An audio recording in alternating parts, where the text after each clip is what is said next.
Econews, un journal qui analyse, enquête purement dans le champ de l'économie, est à sa 54e parution dans les kiosques. Avec une ligne éditoriale bien définie, le quotidien s'est engagé à donner au lectorat le plaisir de s'informer derrière une information. On peut lire dans ses colonnes « Nécrologie, business de la mort », le chiffre d'affaires annuel s'élève à 10 milliards. Budget 2021, le Cameroun face au chantier de la relance économique. Banque et finances, aide au développement, 2696 milliards de francs CFA pour l'Afrique en zone aride.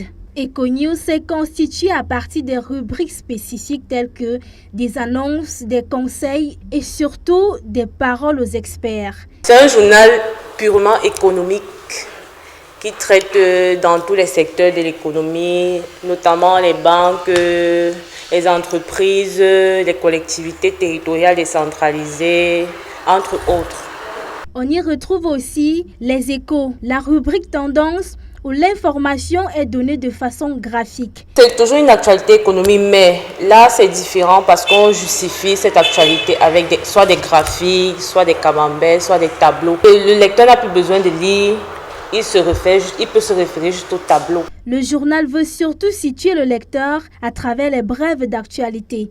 Les échos qui sont des brèves, mais des brèves d'actualité économique.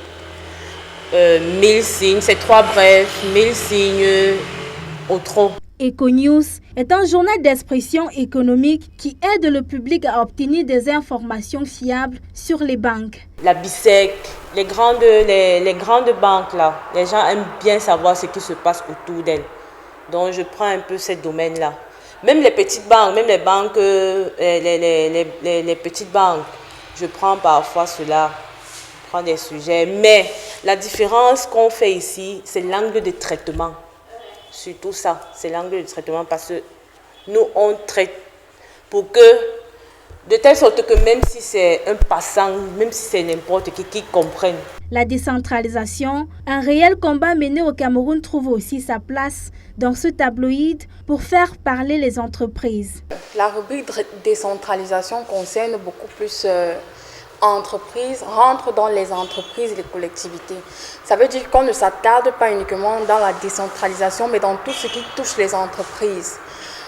On s'intéresse à la vie des entreprises, comment ils fonctionnent. Pour relier l'économie avec la décentralisation, on s'intéresse à l'aspect économique, c'est-à-dire, par exemple, si la mairie de Yaoundé 4e a fait un don à une école, on n'ira pas dans le social, on n'ira pas dire que la mairie de Yaoundé 4e a fait un don dans le social. On va s'attarder sur l'aspect économique, c'est-à-dire la valeur financière du don, la valeur économique, la valeur financière, qu'est-ce que ça va, la plus-value que ça va apporter à l'école et ce que ça apporte de plus à l'économie camerounaise. Les rédactrices, pour être au parfum de la bonne information selon les sujets, vont toujours vers les bonnes sources. Pour être abonné sur les sites d'information, il faut être abonné sur les sites des entreprises, les entreprises à activité récurrente, les entreprises comme le Port Autonome, comme Inmio, ce sont des entreprises qui travaillent beaucoup.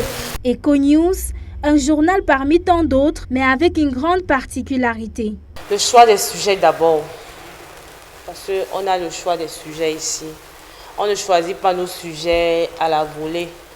Et aussi la qualité de traitement. On peut prendre un sujet qu'un journal a traité, mais on change l'angle de traitement. Disponible dans les kiosques et en e-kiosque, son contenu a réussi à retenir bon nombre d'internautes. Derrière ces résultats, se cache une équipe jeune, dynamique, prête à tout pour hisser le journal au sommet. L'entreprise tourne 1000 à l'heure grâce à ces jeunes. Saint-Tiche, 21 ans, assure la digitalisation. Sur les plateformes digitales, elle publie toutes les parutions quotidiennes du journal. La rédaction des sujets est assurée par ces jeunes dames. Jean-Baptiste, lui, il est distributeur. Et le meneur de jeu, Oumas, directeur de publication délégué. Ensemble, ils mobilisent leurs énergies pour produire des informations de qualité.